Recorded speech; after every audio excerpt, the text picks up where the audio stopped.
Are annuities good for income in retirement? As a financial advisor, it's a question I've been asked more times than I can count. I'm going to break it down for you today. I'm going to explain to you how it works, and make sure you stick around to the end because I'm going to give you some actual examples of annuities that are currently available and what kind of income they can generate in retirement. Now I'm going to start off the video with a basic premise that's true for most folks. You work your entire adult life, you have a regular paycheck that comes in, and that allows you to plan and make sure that you're not living beyond your means. So whatever you have coming in, it comes in every couple of weeks. You don't have to worry about it showing up.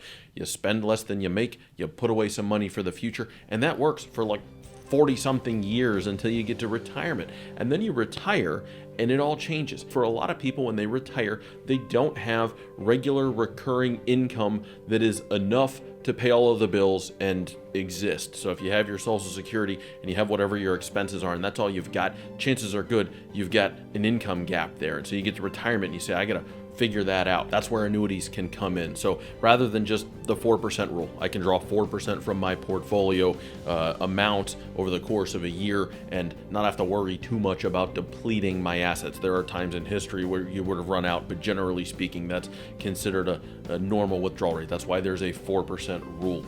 Shouldn't be called a rule. That's a whole other thing. It's a guideline. But at any rate, that's a thing, and a lot of people just go by that. Annuities can offer an alternative to that, and a lot of times it can work a lot more like that paycheck you're used to getting. You just have money coming in. You don't have to think about what's going on in the stock market to pay the monthly bills in retirement, which looks much closer to what you had throughout your working career. Now on to the next thing. How does an annuity work in this instance?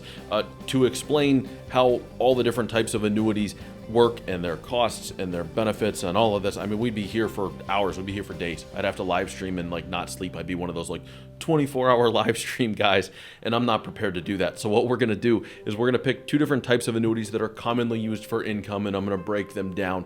The first one is what is often called a SPIA. A SPIA, that's industry jargon, SPIA, single premium immediate annuity. I give the insurance company a single premium. I cut them a check. It's an immediate annuity. It starts to return a payment stream to me. I no longer have the money that I've given them. I've traded an asset for an income stream in that case, and the income stream will either last for a specific period of time, last for my lifetime, last for the lifetime of me and a spouse.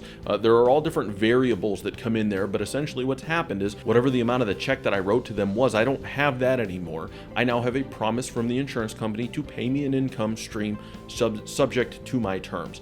More on that in a minute. The second option is using an income rider. An income rider is an add-on to some type of annuity. In this case, we're going to look at an indexed annuity with an income rider. That income rider allows you to draw a certain amount of income from the annuity without full-blown trading the asset in. So you still own and retain ownership of the asset. You're able to draw from it and draw an income stream subject to the terms of your particular annuity.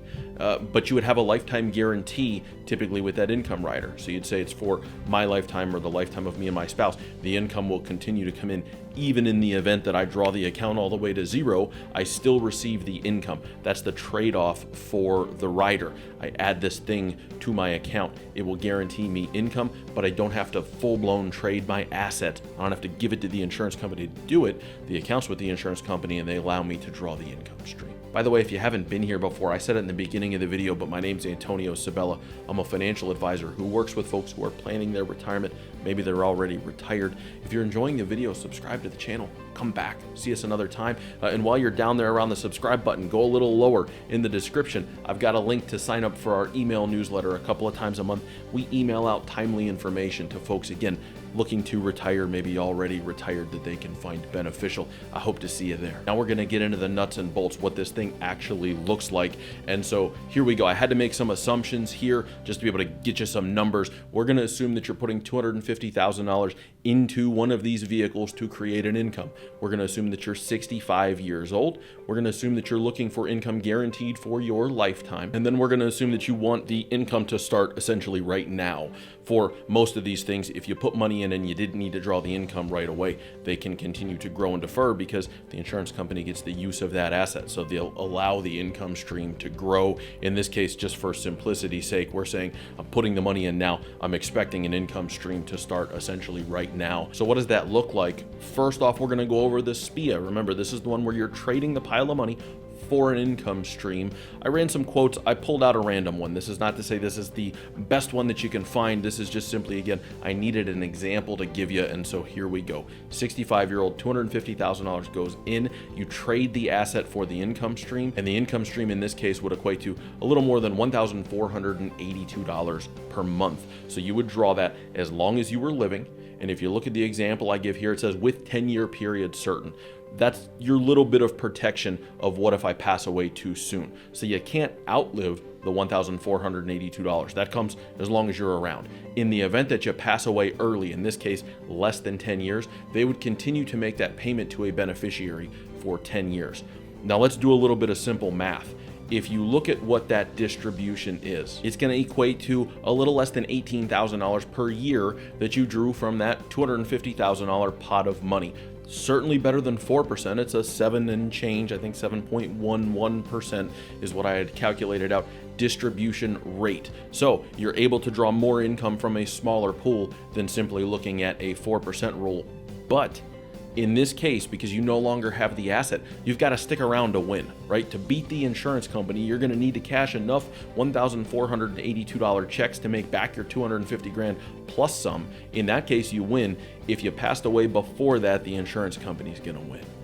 I did a little bit more math for you on that. Your break even is check 169. You got to stick around 169 months in retirement, a little less than 15 years before you start getting into the insurance company's pocket, because you've now returned your full $250,000, and every check after that essentially represents a gain, if you will. And certainly if you pass away before the 10-year mark, the insurance company's going to win, because even though they'll pay out your beneficiary for the remainder of the 10 years. 10 years worth of checks at $17,000 per year does not equal $250,000. So you bought the insurance of, can I outlive my money? You got a nice distribution from it to the tune of 7+%, but you're not without risk. It's a different kind of risk. It's the risk that you pass away too soon, and you could have just pulled that money out yourself and not run out of money. Because of that risk in annuitizing an account, oftentimes those are not the preferred vehicles. We don't tend to use those a lot because it doesn't sit well with people. It's a bet that you're going to live a long time, and everybody wants to live a long time, but nobody wants to risk $250,000 on that bet if there's a different way to do it.